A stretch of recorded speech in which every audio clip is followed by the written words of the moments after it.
I didn't want to get myself into a situation where all I had to go after him was all right, and our lefts were swinging the bats well, so I wanted my left-handed hitters to hit. Did you consider Brett for Miller with the bases loaded in the seventh? No, don't ask me all these stupid-ass questions. No. And the... God, all these stupid-ass questions every night. Find the I hit Brett for Miller. Miller started the game. He's playing against left-handed pitchers. Brett is not playing against left-handed pitchers. Find the I bat for Miller.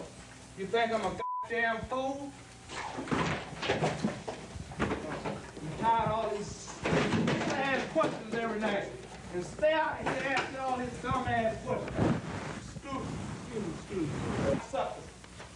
Ask me that stupid-ass shit every night.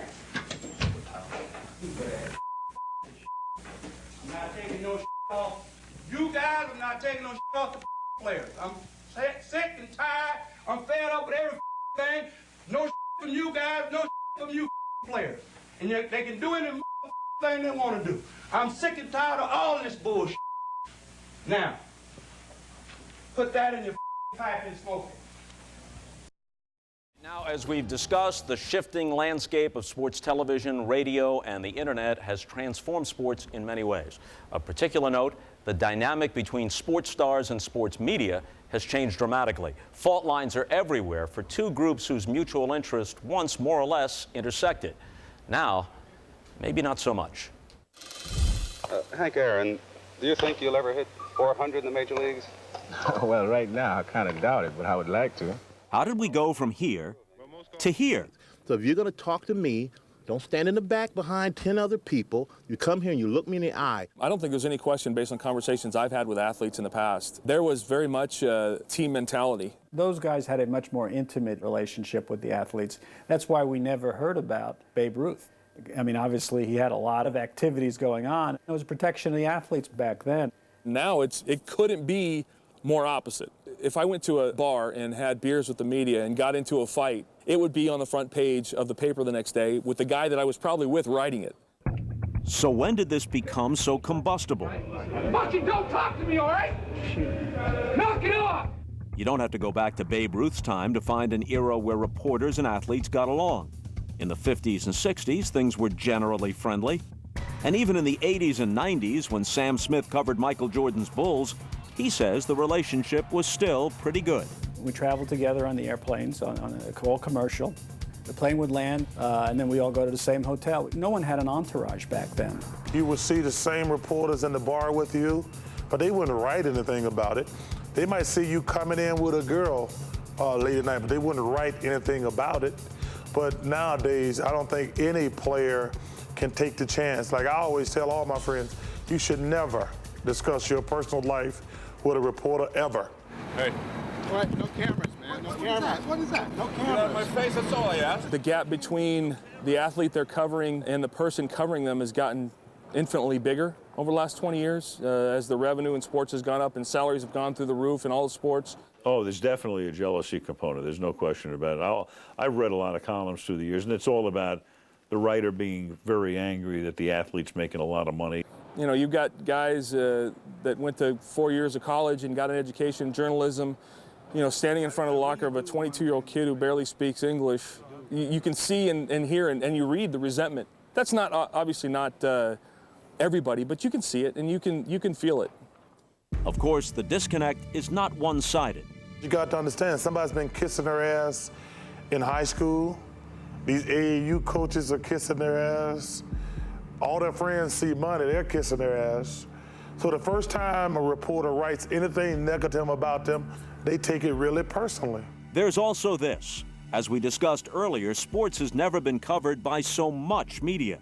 And that has made even the cooperative athletes much more careful. There's YouTube, and there's all these different avenues now where people can take a little clip, make an opinion about it, and in turn kind of formulate that image or perception of what an athlete is or what their sport is or whatever it may be. If you're an athlete, your head's kind of on a swivel and you're looking out to see where you may wind up having a problem next. And so because of that, I think the athletes have become maybe a little bit less open, far more guarded, and to that extent, the relationship has changed. Don't say something stupid and something ignorant like that. All right, Kurt. That's No, ridiculous. I understand. I'm not. Stupid, idiotic comment to make.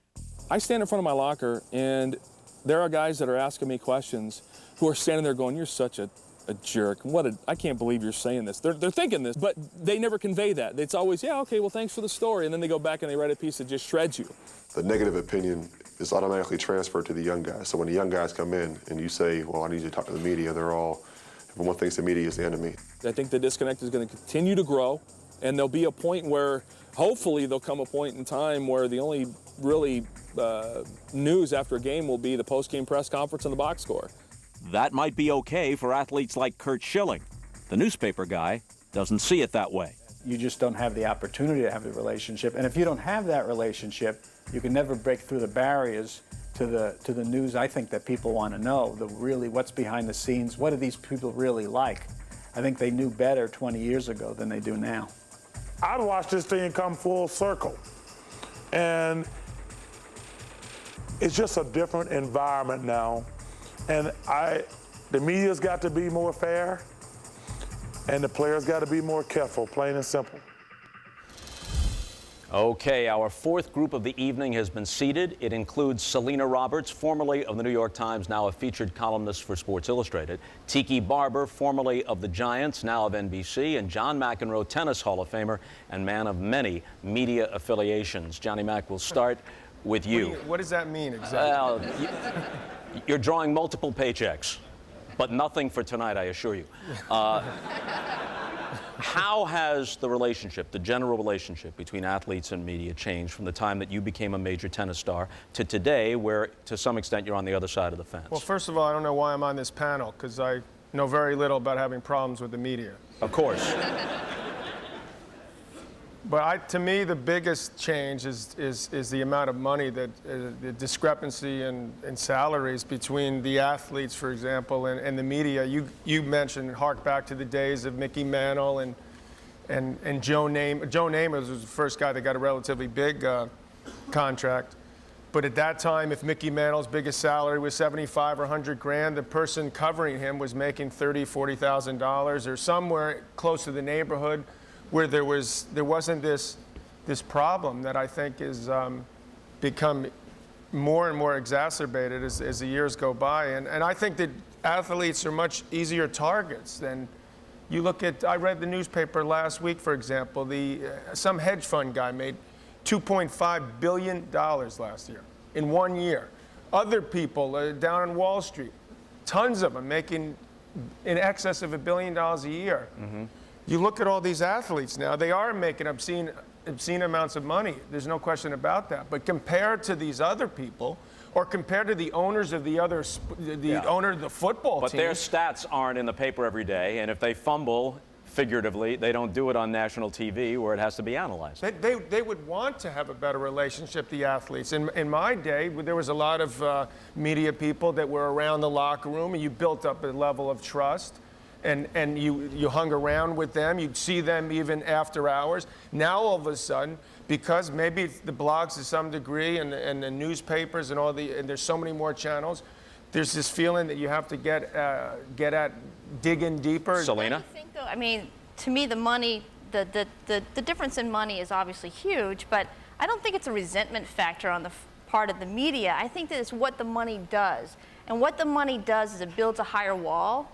It puts tinted glass in a limo, and it really creates a distance, and it's a moat of people around the athlete now. It's handlers around the athlete. I remember just about a month ago, I was trying to find LeBron James, just for an interview, 10 minutes I needed with LeBron James to say, what's your relationship like with Jay-Z? Because there was a lot of hubbub about that relationship, what was it going to mean in free agency. And forgive me for interrupting. This is for Sports Illustrated, which still has cachet, but maybe not the supremacy it once had. Yeah, I mean, I think that the issue was I had to go through 4 people, and 3 days later, after LeBron said he didn't want to talk to me after a game because they had lost, and apparently a loss means you can't talk about your best friend after a game. That's the Cleveland Cavaliers, though. That's not him even talking. But it's the people around him. It was the agent above the PR director for the team. It was the agent for Jay-Z. It was everybody else was trying to push and pull. And what happened at the end was I was able to email questions and get him to answer the questions on an audio tape and have that emailed back to me, that doesn't help me understand who LeBron James is. That doesn't give me a give and take on what his relationship was like with Jay-Z. And this was a positive article for him. This was not a gotcha or a get job. It was something where I would love to reach out with him and get to know him a little better, but I'm prevented by all these layers. My contrary to that would be from LeBron's point of view, meaning he doesn't know what this article is going to be about. That happens, but there is a distrust between athletes and media, mainly because you never know when they're going to get this epiphany. Oh, I can make a name for myself by bagging on this guy, by having inside access to this athlete. And there's a big contradiction with the leagues and the athletes. We go to this presentation every preseason. It's in your contract. You have to have a good relationship with the media. If they ask you questions, sit there and answer them. However, you get into the locker room, your head coach says, don't talk to the media. They're not going to do anything but be against you. Like Michael Strahan said, you're going to be the best thing when you win, the worst thing when you lose. And it's difficult for young kids who are coming out of high school and college in some sports and don't know how to deal with adults. And so you want to trust them, but then they burn you that one time and you'll never trust them again. Selena, Mitch Albom said early on tonight that the tone of newspapers and magazines has been changed by talk radio and the internet and the general tone of snarkiness that's out there, and especially because people can get the information more immediately than the newspaper can come out. And this forces some columnists and even beat writers to take a more negative approach, because how else will they differentiate themselves? Is that valid? I will defend the beat writer. I've been one, I've been the columnist too, but I think that sometimes all you want is some access to the athlete, some moment where you can actually connect with them on a human level and say, you know, how do you feel about this? What is going on really behind the scenes here? And I think that that's what has been lost now in the generalization of everybody having. Why do you think that's been lost? I think it's been lost obviously because the TV has gotten huge and there's more of us than ever before. There's no doubt about that.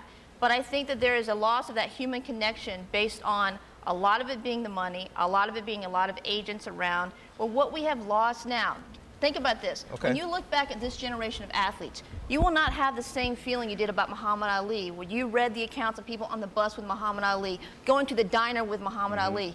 I will have never gone to a diner with any of these guys. And that's a loss of a human connection. And it has nothing to do with me as a media. Real quick, Tiki, then a comment from John, and we got to run. Go. Well, here's what I think is. I think a lot of writers have become ambitious outside of what their original job was going to be. Absolutely. So they see athletes retiring from the game and going to be on television and do these great things where the media exposure is huge. And they say, why can't I do that? I've been in media forever, but I can't get to that point. And so they have to make a name for themselves by not allowing trust to go into their relationships with athletes. John, wrap it up real quick. I've seen both sides of it, being to some degree in the media and being an athlete. And I feel like there's so many, the New York Times is credible. There's so many other sources, there's so many other papers, there's bloggers, there's all these people. It's so hard for an athlete to trust someone. They want to trust someone. They would prefer if there was someone there on a day in and day out basis. They felt it wouldn't get burned or talked about their personal life. But you never know when one of those guys is just writing an article to get their names on talk radio or on PTI or whatever other show there is on television. There's no doubt, but today's athlete want to be looked back at as a commodity. That's what's happening. They're looking at now, we look back at them as assets because we don't even know them as people. I don't know anything about Tiger Woods. Tiger Woods is going to break news on his website. He makes me totally unnecessary if he's going to continue to break news on his website. Well, that's what he gets for being a blogger. Exactly. All right, that's going to have to be the last word.